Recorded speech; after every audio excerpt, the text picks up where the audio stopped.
All right, you could go ahead. Hi, pleasant good afternoon, colleagues. Pleasant good afternoon to you, sir. This afternoon, the members of Group 7 will present Chapter 8, Understanding Complex Organization, from the book Exploring Leadership. In the previous chapter, we would have explored leadership within teams and group settings. In this chapter, we will expand the scope of the environment and discuss leadership in an organizational tech context.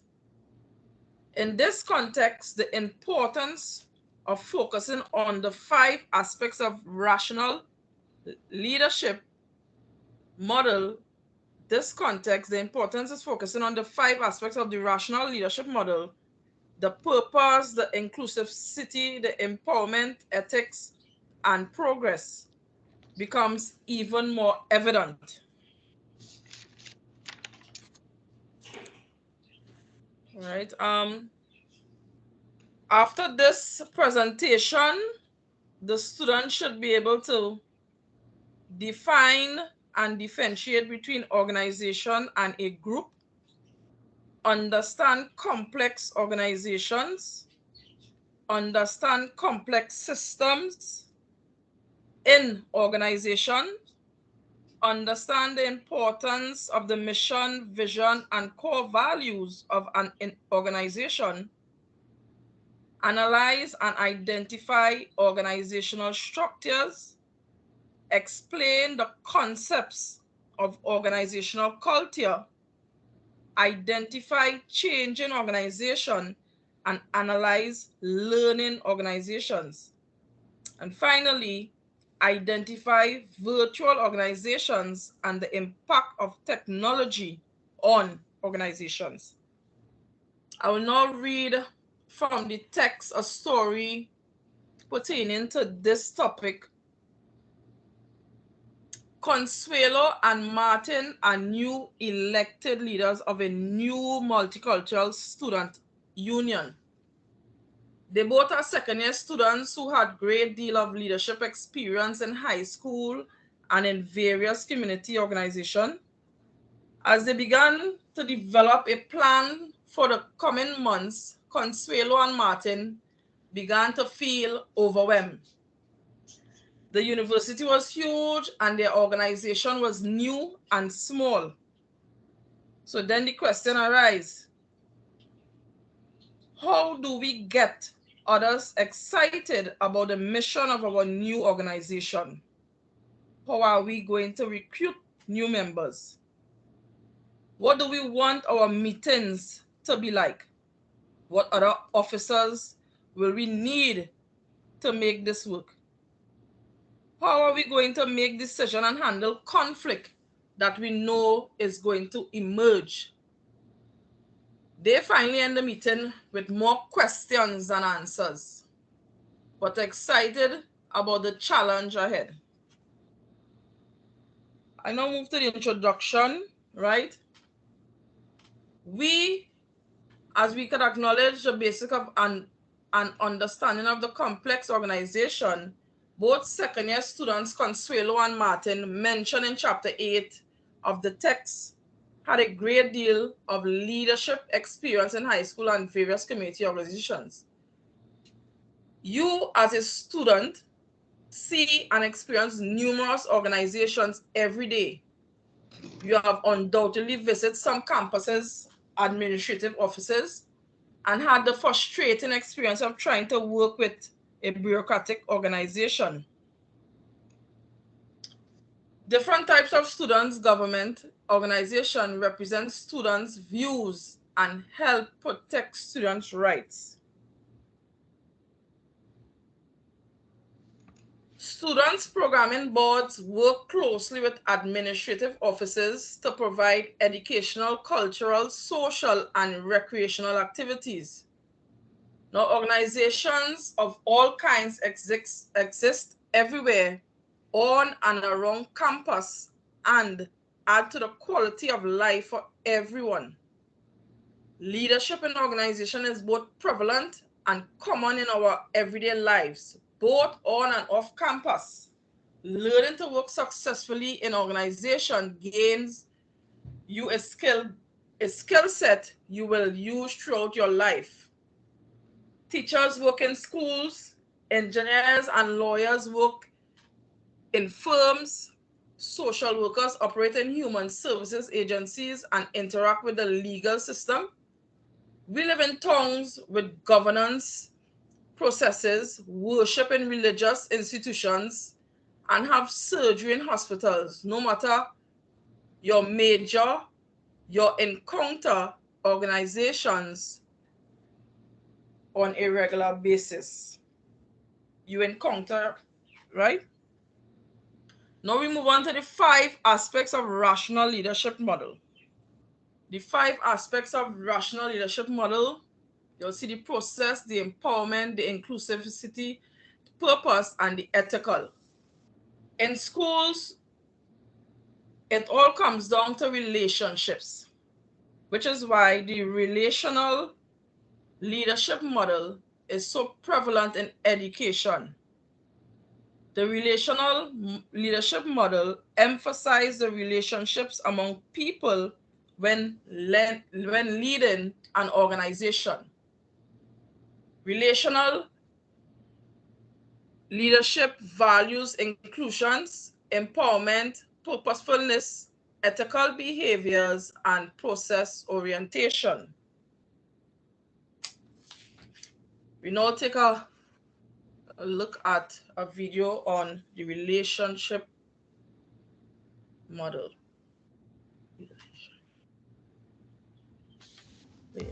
Today we will be looking at the relational leadership model. This inclusive model was created in the 1980s with college students in mind. The relational leadership model is conceptual in nature. It offers insights into how leadership best emerges through a group processes that emphasizes the importance of relationships.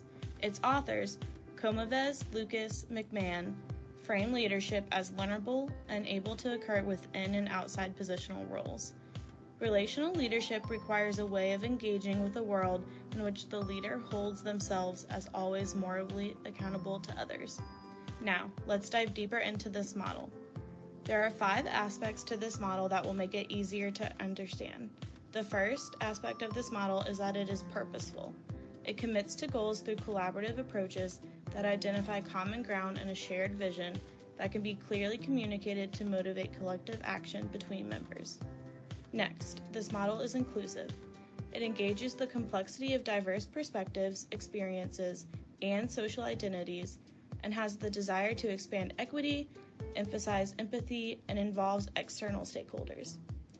This model is also empowering. It operates at the individual level through claiming the legitimacy of one's involvement, encourages others to do the same, and actively works to lessen barriers that could perhaps prevent others from getting involved. Ethics is also emphasized in this model. Ethical and moral values serve as group standards that guide decision-making.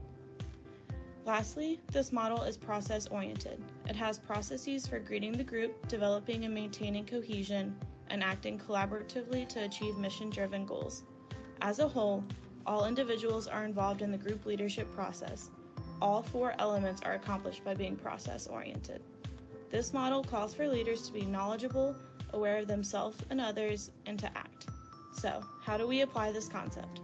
The model serves as a platform for reshaping informal theories of leadership that replicate and reinforce dominant norms, leader-centricity, and command and control approaches. The relational leadership model responds to the question, leadership for what?, with an emphasis on creating positive change. The model is reliant on its explicit inclusion of a commitment to being ethical that steers leadership outcomes towards pro-social goals. The model explicitly acknowledges concepts such as power, inclusion, and ethics. One major weakness of the model is that it is aspirational in nature, making it challenging to translate to practice. Unlike many of the leadership theories, there has been no dedicated research on this model. Overall, this leadership theory emphasizes how the relationships formed between group members can change leadership outcomes.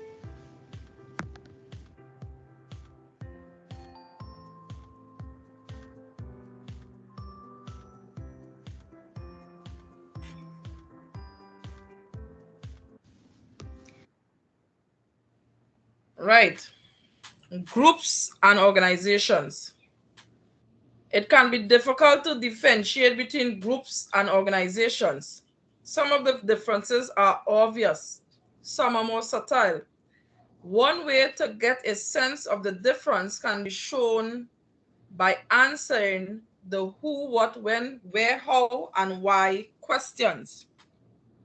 Now, in the group and the organizations, the who, the group, small to medium, 3 participants.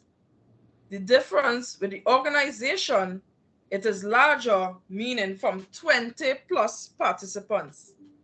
The what is collection of individuals, whereas the organization is collection of groups. The when is continuous interactions, as well as in organization, continuous interactions. The where is the close proximity, whereas the organization is the proximity unimportant, meaning the range is from close to far away. The how in groups are simple structures, whereas in organization, they are complex structures. The why is the purpose of the both in groups and organization. Now, although interactions within organization are continuous, the success of any organization depends on the various groups within it staying connected so they can work together easily and effectively. Becoming isolated or separated can have a negative impact not only on specific group that has become separated, but also on the entire organization. The proximity being physically close to each other participating is certainly helpful, but absolutely necessary in organization. This is contrary to our conception of any organization as people working in the same room or at least in the same building. As we will discuss later in the section on virtual organization, there are a growing number of organizations that are physically separated yet remain connected through technology and a strong belief in mission or purpose. Organizations are complex in their structures. To successfully involve all of the different groups in the educational process, different roles, policies, and procedures must be in place. Organization exists to accomplish a specific purpose. Organizations are also systems. A system is defined as an environment in which each interaction between members produces outcomes that affect each individual and subsequent interactions and outcomes. With more people and groups in the organization, interaction become more frequent and life within the organization becomes more complicated because everything affects everything else. In Out of Control, Ken Kelly introduced the 9 laws of God, which he describes as the organizational principles in systems as diverse as biological evolution and SimCity.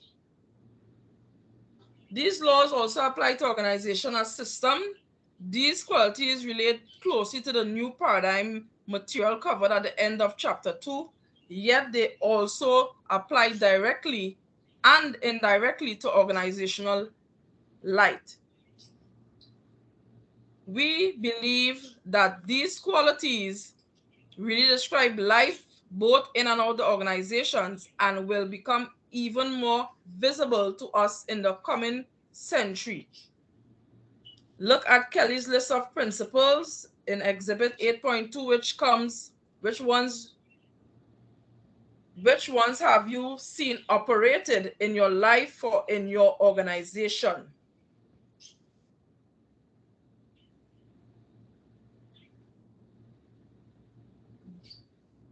Distribute being the essence of the organization exists in all of its connected members.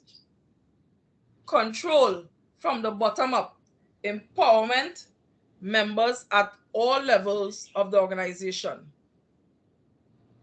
Cultivate increasing return, which focuses on what your organization does well and do it even better. Grow by chunking organization, not one piece at a time, but in bunches. Maximize the fringe, honor your creative members and their ideals or ideas. Even if they are really out there, you need to maximize that. The honor in it, your errors, it is only through trial and error that learning happens. The pursue no optima. There is no one right answer to complex, have multiple goals, problems. There are only many partial solutions. Seek persistent. This equilibrium begins energy into the organization. Change leads to more change, which changes the initial change. Now, as a leader, you may find yourself wanting to return to the time in your life when things seem simpler and less complicated. Try not to worry. You will probably find that those qualities that help you to be successful in your youth, enthusiasm, energy, honest, willingness to work hard, the character will serve you well as a leader in a complex organization. Organizational leadership. Because organizations are widely considered to be structures in which a set of groups can engage with each other over time, leadership in an organization exists to help these groups work together to accomplish a specific purpose. Regardless of how it comes into being, leadership exists for only one reason: to help an organization accomplish its stated purpose. This purpose may shift over time, but leadership must always honor its inherent commitment to keep the organization on track to pursue its mission. By maintaining this focus on the mission, leadership helps the organization to be sustainable, to exist over a long term. This is a critical function of leadership. We believe that the relational leadership model provides a usable framework from which leaders can work to accomplish an organization purpose. By being inclusive, empowering, ethical, and process-oriented, while helping all the organization's members to be purposeful and work towards positive purpose, leaders and members can work together successfully to accomplish significant change. Organizational structure. Organizational structure is the method by which work flows through an organization. It allows groups to work together within their individual functions to manage tasks. Organizational structure exists for a purpose and a reason. They also have a structure that makes their day-to-day operations easier. It is a plan and arranged to the responsibility inside the organization. It also demonstrates the control specialists and obligations for driving of the organization, making sure it is at its best, with the president and streams descending into structures through the other officers and committee chairs. a traditional organizational structure. This power and authority are delegated as needed.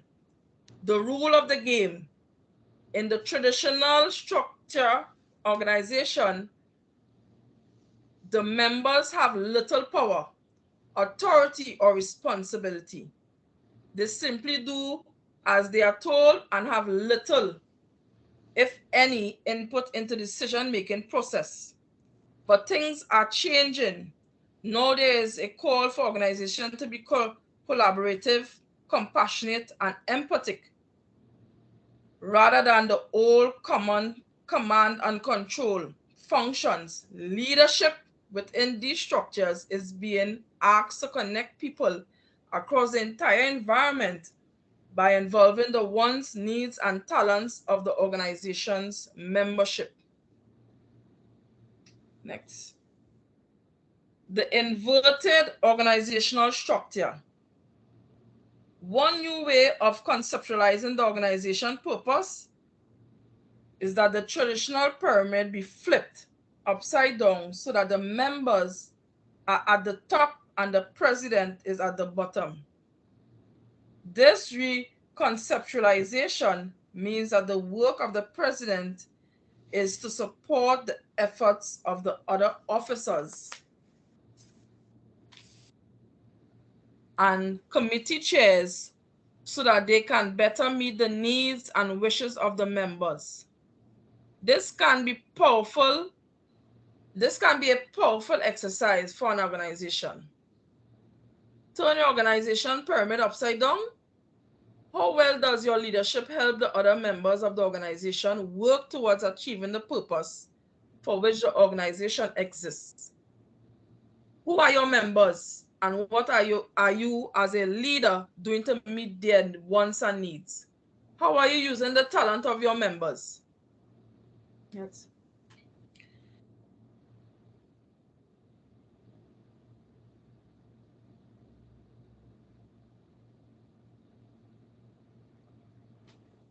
This reconceptualization means that the work of the president is to support the effort of the other officers and committee chairs so that they can better meet the needs and wishes of their members. How well does your leadership help the other members of the organization work towards achieving the purpose for which the organization exists? Who are your members and what are you as leader doing to meet their wants and needs? How are you using the talents of your members? I now hand over to Shay. Good afternoon again, sir. Good afternoon, classmates. So the next topic is the web structure. Right, the web structure, another organizational structure that has been proposed is the concept of a web. The web is defined both by its pattern, similar to a spider's web, and by the idea that the shape and pattern of the web will vary over time. This is called series processes. New members easily connect to the structure at its outer edges, where the web is looser and more permeable. This structure works well in an environment filled with change, as the pattern is continually being built up, stretched, altered, modified, and transformed. This is taken from Allen Helgeson, 1990 to 95. Right? Added to which, or to simply put, a web structure basically is how information is organized and interconnected. Right here, we have an example of, or a diagram of a web structure.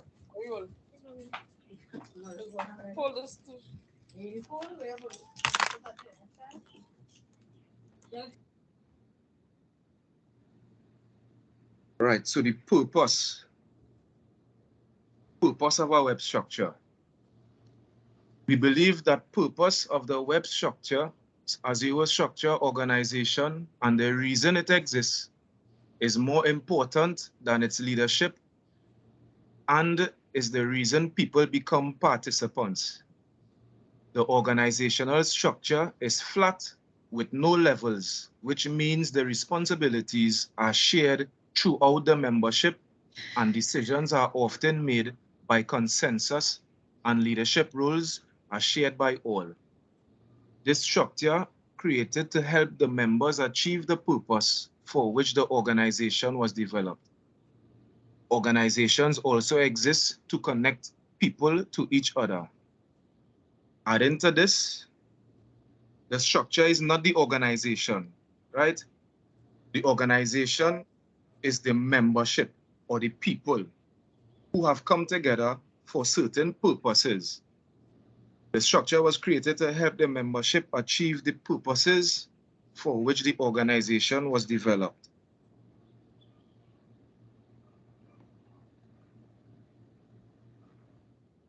Helgeson outlines 6 important processes that define these webs more clearly than the patterns define them. 1. Communication is open and happens across and among all levels of the organization. 2. Thinking of what to do and actually doing it are not separated because information and expertise are distributed all over the web. 3. The strands of the web distribute the power throughout the network. So those who come up with creative ideas feel they have both the responsibility and the authority to follow through on implementation. 4. Reorganization is easy as the web can tighten around its center or become looser, and there is less emphasis on who is in what position or holds how much power. 5. The strands radiating out from the leader provide points of connection to the outside environment and allows new members to latch on to the organization. 6. The web organization constantly reinvents itself through a process of trial and error. Processes that are successful continue and strengthen the entire web, whereas those are not successful change into something new. Basically, this saying the familiar term, no one man is an island, right? Or no iron team. Everybody working together to achieve the goal, or in this case, organizational success.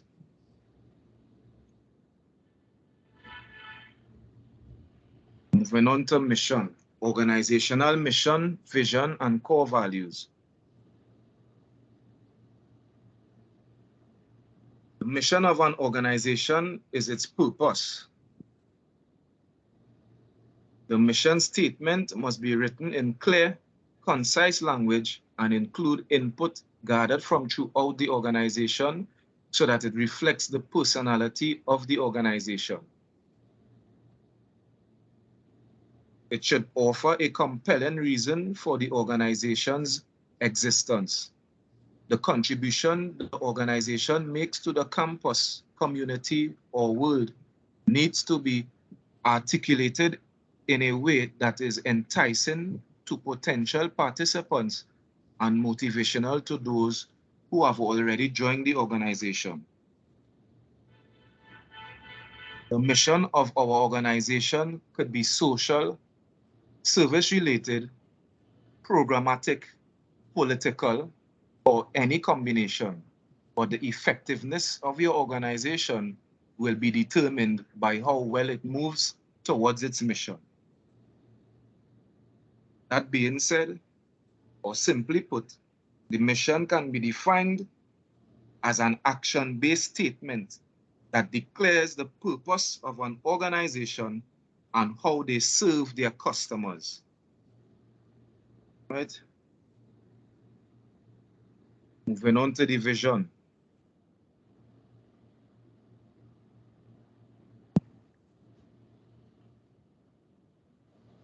Vision. The vision of an organization is where they see themselves in the future.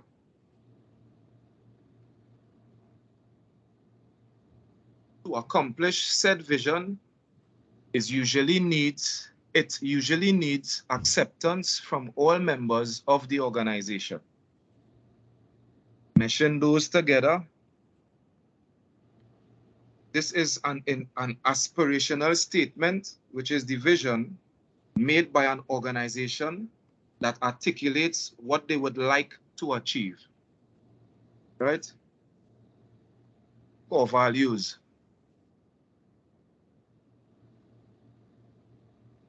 It outlines the way and standard of work.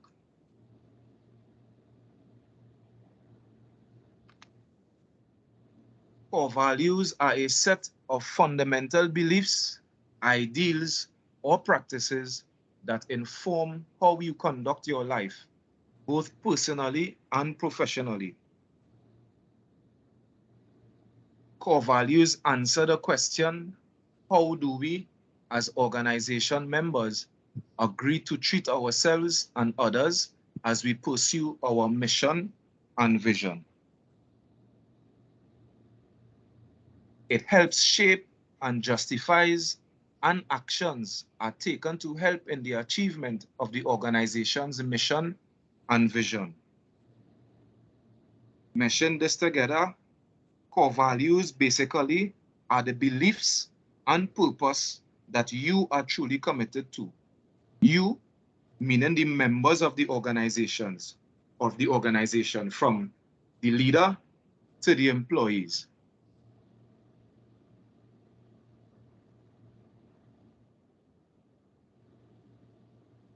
Right, moving on to organizational culture.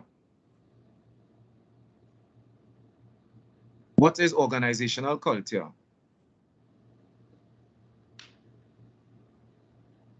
Culture is customs and rights, norms, standards and values, behavior patterns, rituals and traditions. Culture implies structural stability, patterning, and integration. Culture is the accumulated shared learning from a shared history.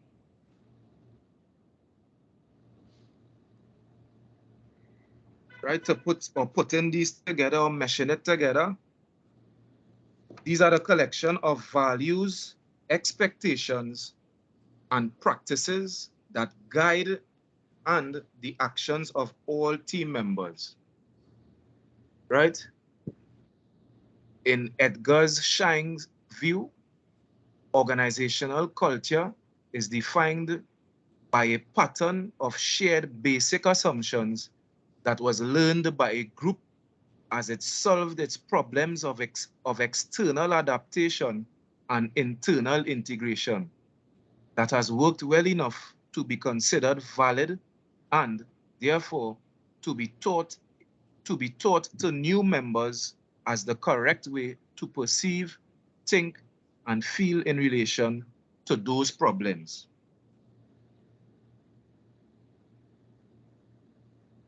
Moving on to analyzing organizational culture. On this topic, we take a look at 4 theorists from whom provide their view, right, or insight on analyzing culture within organizations. Further, they show when you assess organizational culture, you will be looking at the values, beliefs, and behaviors of leaders and employees. These theorists are Edgar Schein, Terence Deal and Alan Kennedy, Bolman, and Gert Hofstede. Right? Starting with Edgar Schein's proposes that culture has different levels. Level 1, the artifacts visible layer. These are the structures and processes of the organization, physical, language, stories and myths, technology, visible traditions. Level 2, the exposed beliefs and values of the organization. These are strategies, goals, and philosophies that the organization embraces. Level 3, the underlying assumptions. These are the beliefs, perception, thoughts, and feelings that are assumed to be true by members of the organization. Also, it drives, come back. Right. Also, it drives the values and actions of the organization.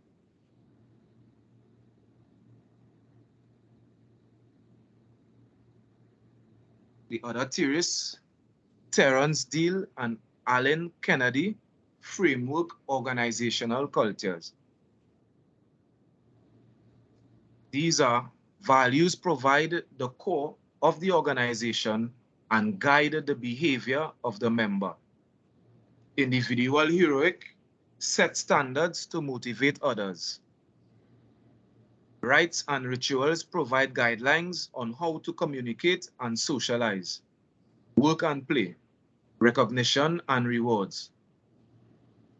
Communication network, this is how information is gathered and disseminated.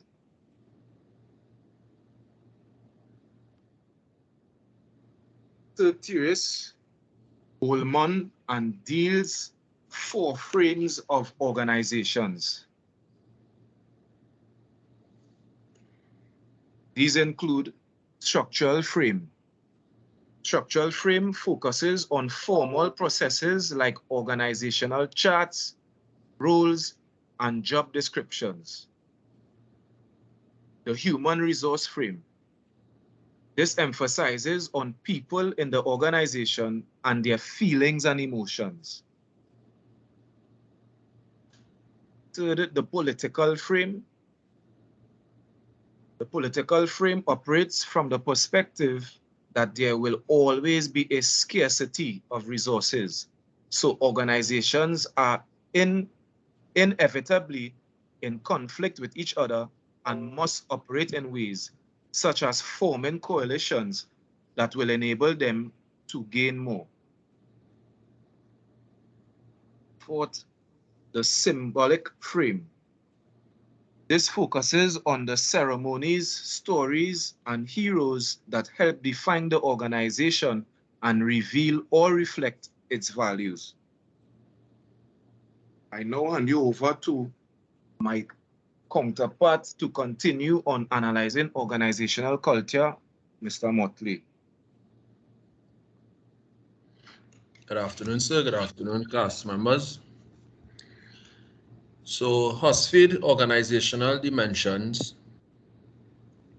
Husfeed came up with these to help us understand our own organization by reminding us that people have different beliefs and preferences for how the world should work.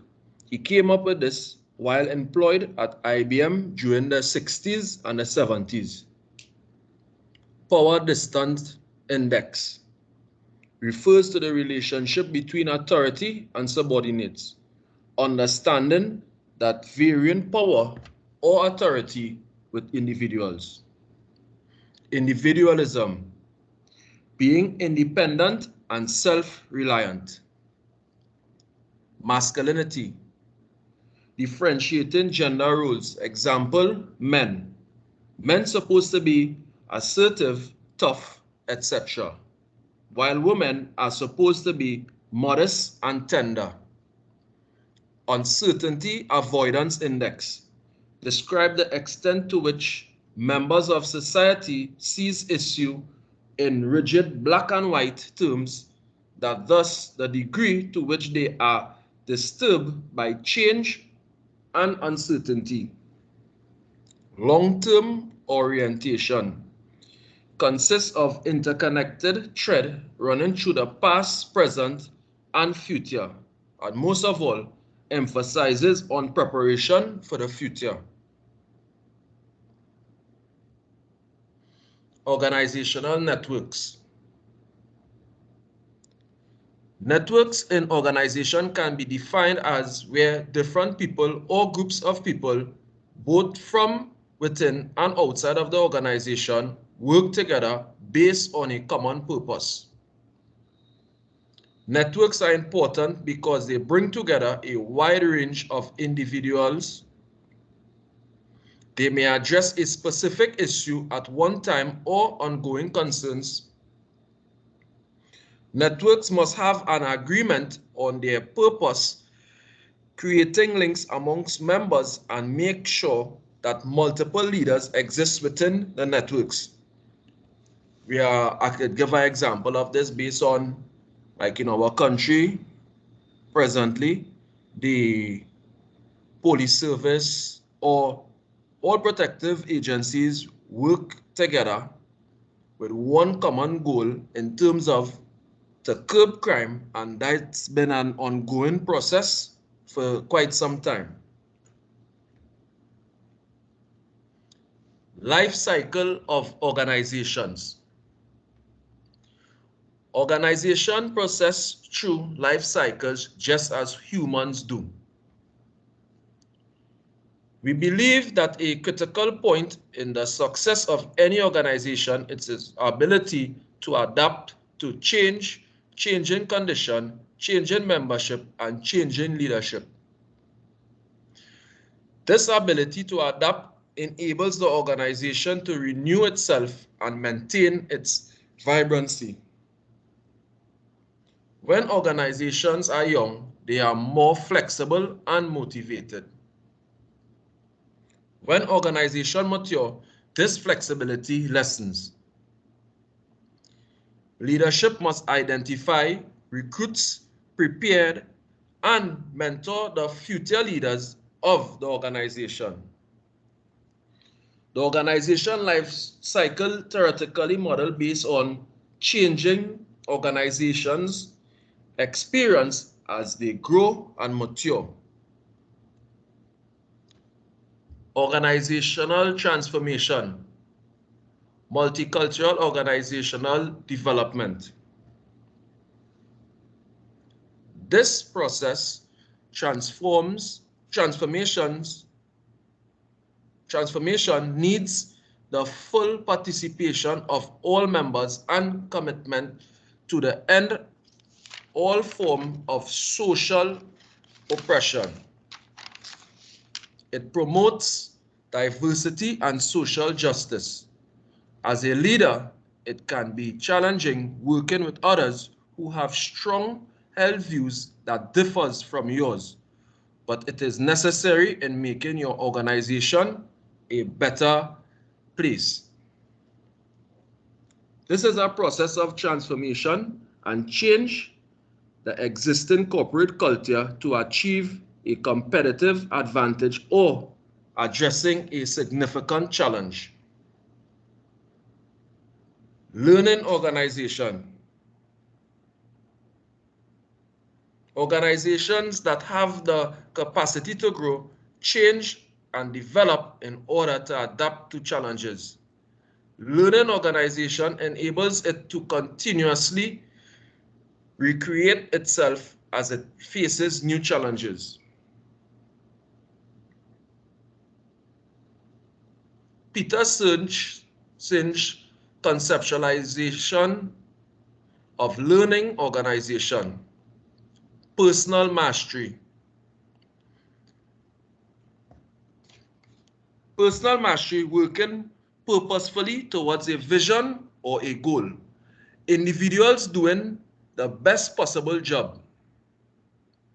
Everyone in an organization has the skill and ability necessary to benefit the organization.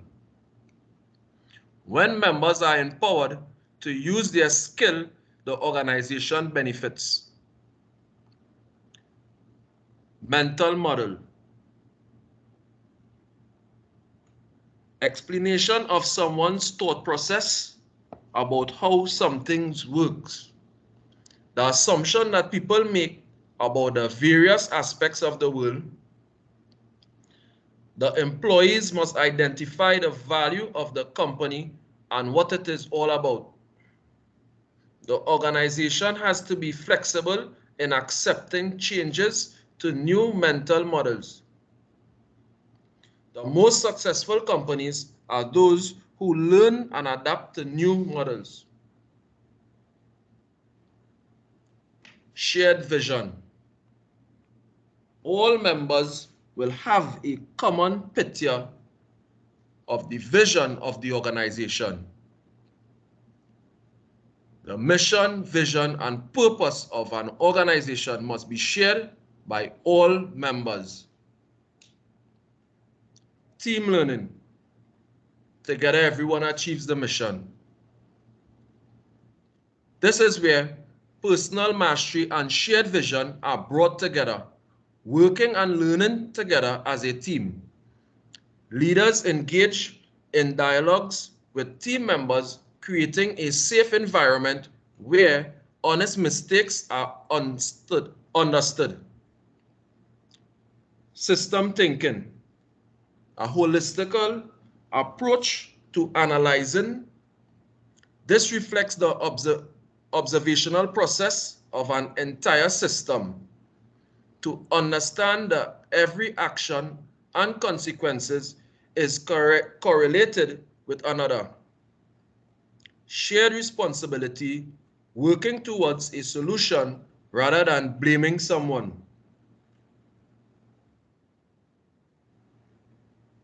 Singe conceptualization of learning organization.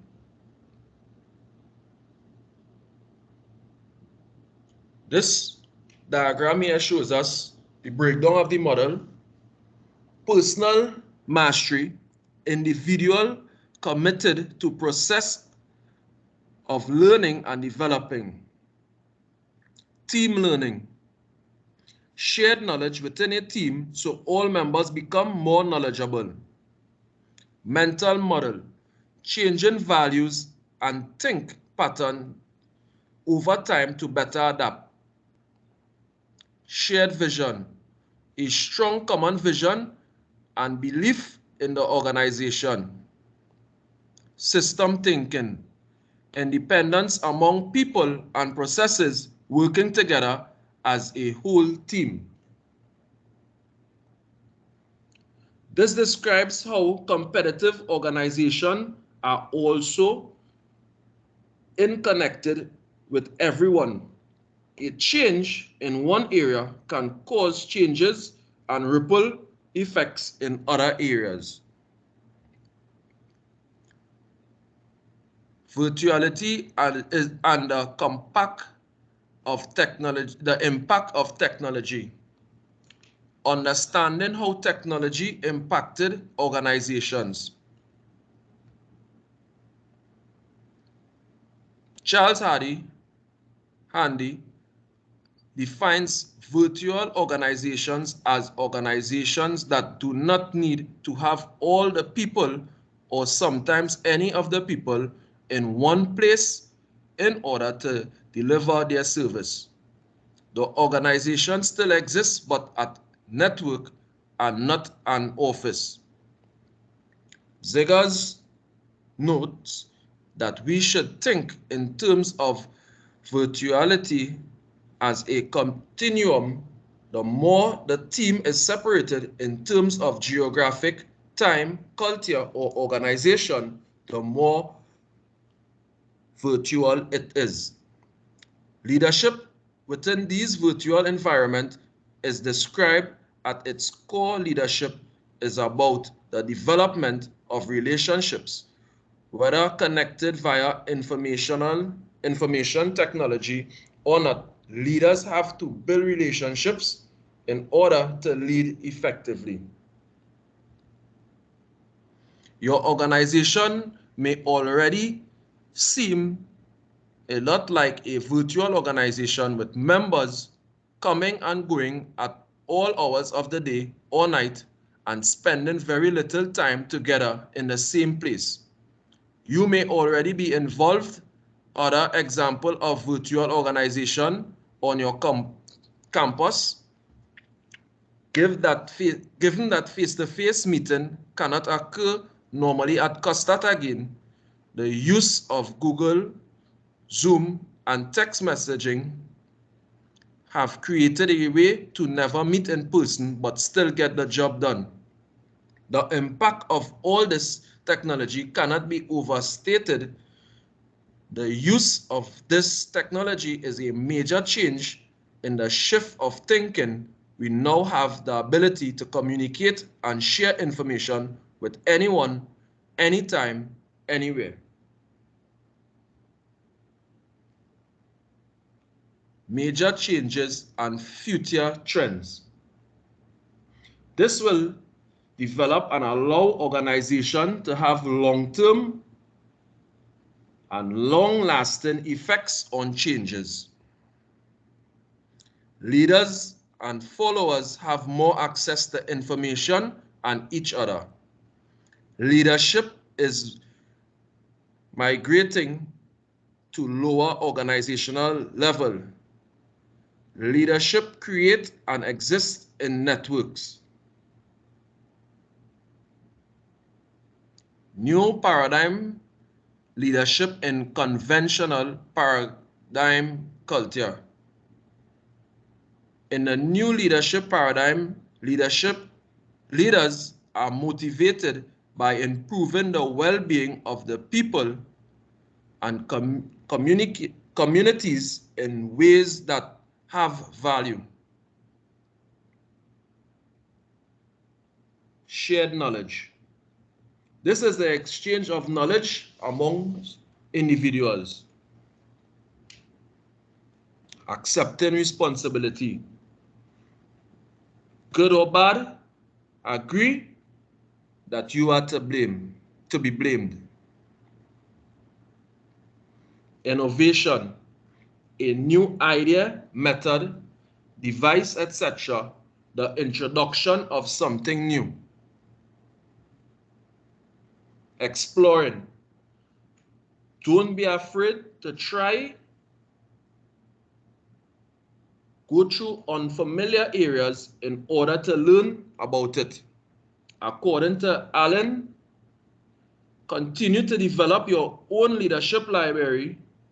It will serve you well for your entire life.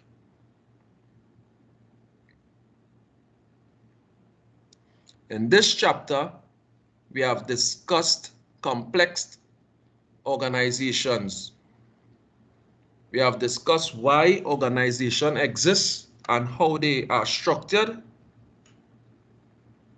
We have stressed on the importance of mission, vision, and core values. We have also presented what the virtual organization of the future might be like. Throughout this chapter, the importance of the relational leadership model has been evident. It is only by being inclusive that an organization can creatively use the talent and ability of all its members. By being empowered and process-oriented, the organization encourages all members to take an active role in the life of the organization. By being ethical, the organization ensures that members can hold each other to a higher standard of behavior that is more closely aligned with the organization's mission, vision, and core values. Finally, it is only when the vision or common purpose is truly shared by the entire membership that an organization can reach its potential and be purposeful. Organizational life needs not an endless series of meetings run by Robert's Rule of Order. There can and should be excitement and energy there. This is our reference.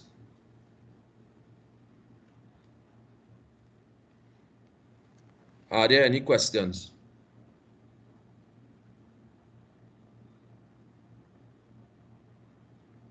Right, I have some questions that I would like to ask. The 5 aspects of the relationship leadership models are: